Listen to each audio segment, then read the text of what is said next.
Muchas gracias. Mi nombre es Rolando Avendano, soy economista del Centro de Desarrollo en la Organización de Cooperación y Desarrollo Económico en Francia, y trabajo en el equipo de Américas, que básicamente el Centro de Desarrollo, para explicar muy rápidamente, es un punto de encuentro entre países de la OCDE, que son los países que comparten ciertas prácticas de política pública y que agrupa más o menos 34 miembros que incluyen países de Norteamérica, Europa, algunos países asiáticos, de América Latina, México y Chile.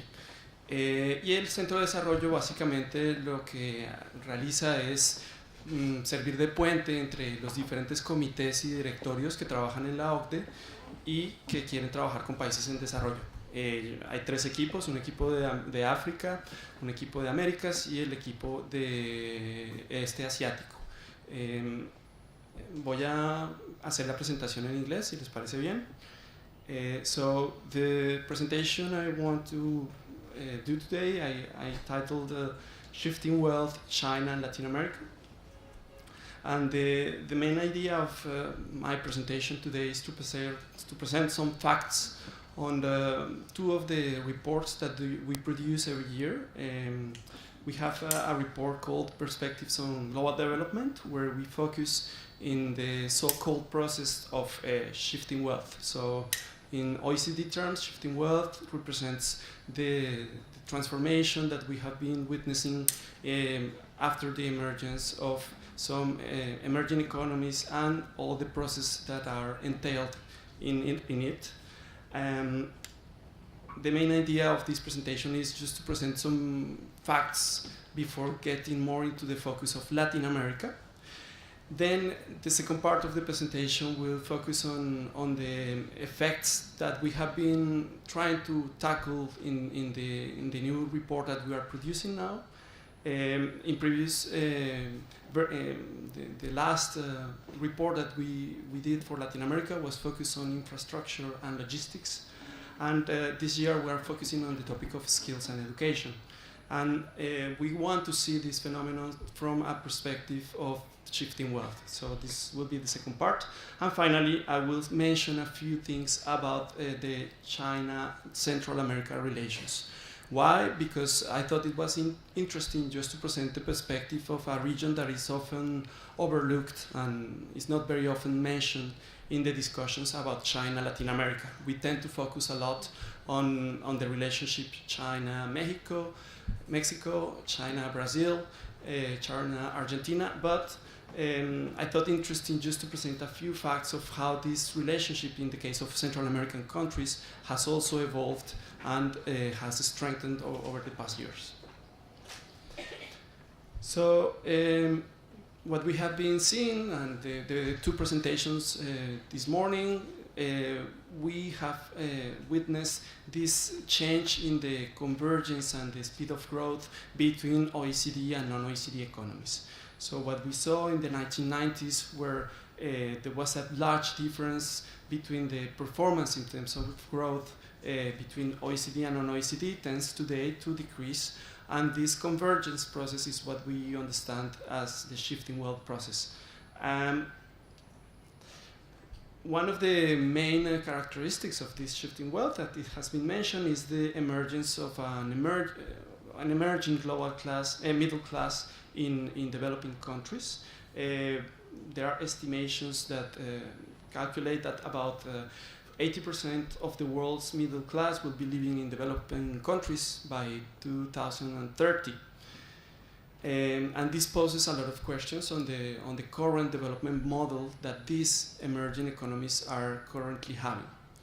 This is based in the work of Omar Karas, but this is perhaps the starting point after mentioning the convergence story for the interest in the shifting wealth. We see that the demographic trends that most developing countries have show that the continuation of the shifting wealth process will probably continue. And if we look, for example, at the share of the population and the active population over the next 50 years, most of them will decrease, but still we will see that there will be an important component of labor force who will entail even more this process of shifting wealth.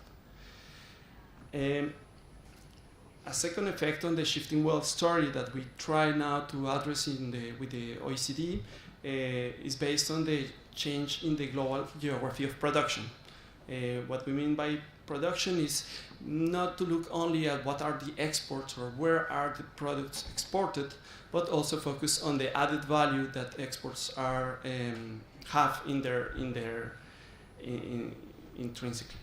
So what we have been doing at OECD, and this is part of the work of the Trade and Agriculture Department, is to build, perhaps you're familiar with the Trade in Value Added database, which basically tries to map which are the components and the inputs for a different set of products and the added value that each country is having on these products.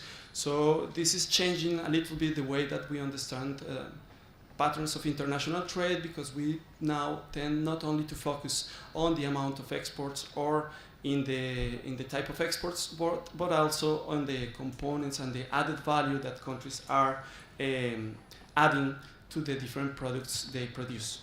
So here, for example, what we see is that in the case of China, the contribution to added value in terms of the basket of goods that China is producing is particularly important.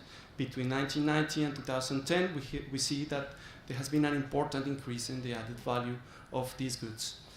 Unfortunately, we don't have this for all Latin American countries, and this is a new project that is starting, but we have, I think, Brazil and Mexico for the moment, and the idea is to extend it later for other countries in the region.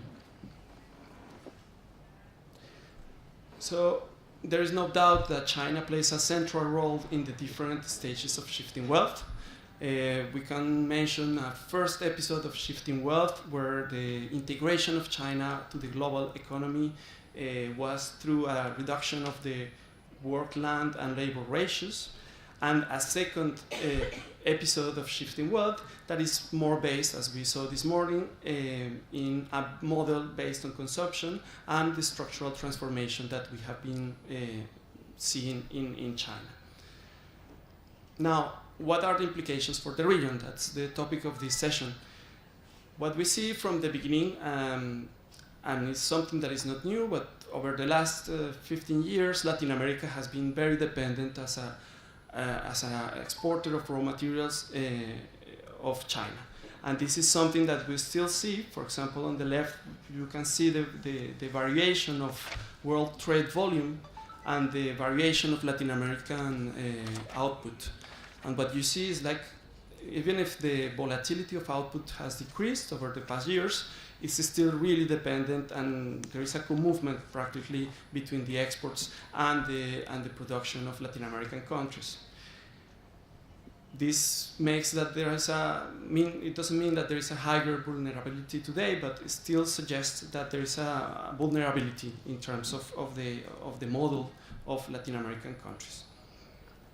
So if we just look very quickly, maybe you have seen this many times, but if you look at which are the countries that are exporting more to China, it's not surprising to see that are those countries exporting mainly raw materials, with Chile as the first one, then Brazil, Peru, Venezuela. Also, if you look on the right, if you look at the composition of exports towards China, and you compare it, for example, with the US or Europe, there is a higher share of raw materials. And this data is quite recent, so it's just to make the point that the story of trade complementarities between Latin America and China has not disappeared. And even though there is some positive signs in terms of over-specialization, it hasn't really changed. This is something we can see also when we look at just any type of concentration index by product, and we see that there is a higher concentration of exports. There is a lower concentration of destinations, basically because what was exported before towards the US is now exported to China. But in general, the story of trade complementarity that we were mentioning in 2008, 2009 is still valuable today. Now, what happened after the economic crisis in 2008? This is interesting because one of the questions that we wanted to answer was to what extent those countries more related to China recovered faster than those countries that were more independent. So we tried to estimate this using a measure of the recovery since the pre-crisis peak. So we just basically take the output recovery before 2008 and after 2012 and try to map it against a coefficient of conformity, which is basically a coefficient of trade competition with China. And what we see is that, not surprisingly, those countries that export more to China recovered faster, with the exception of Venezuela.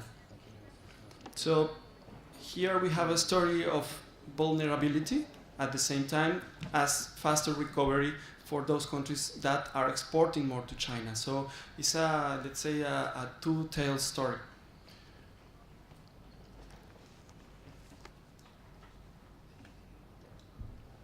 Now, the story always goes, so how can Latin America improve its productive capabilities? And we try to estimate which are, we build some indicators using this methodology of product space that perhaps some of you are familiar with, which basically tries to build an indicator that shows us how sophisticated is the range of goods produced by one country. And we try to do this for a group of countries between 1990 and 2009, and basically an indicator that improves in terms of capability means that the basket of goods that the country is currently exporting or could export is more sophisticated. And unfortunately, what we see in most Latin American countries, here Chile, Peru, is that the capabilities of these countries have deteriorated over the past 20 years. There are some exceptions, like in Colombia or in Costa Rica, but in general, this measure of capabilities, which is a very subjective measure of capabilities, shows us a more pessimistic story about the improvement in terms of capacity for producing a different basket of exports than before.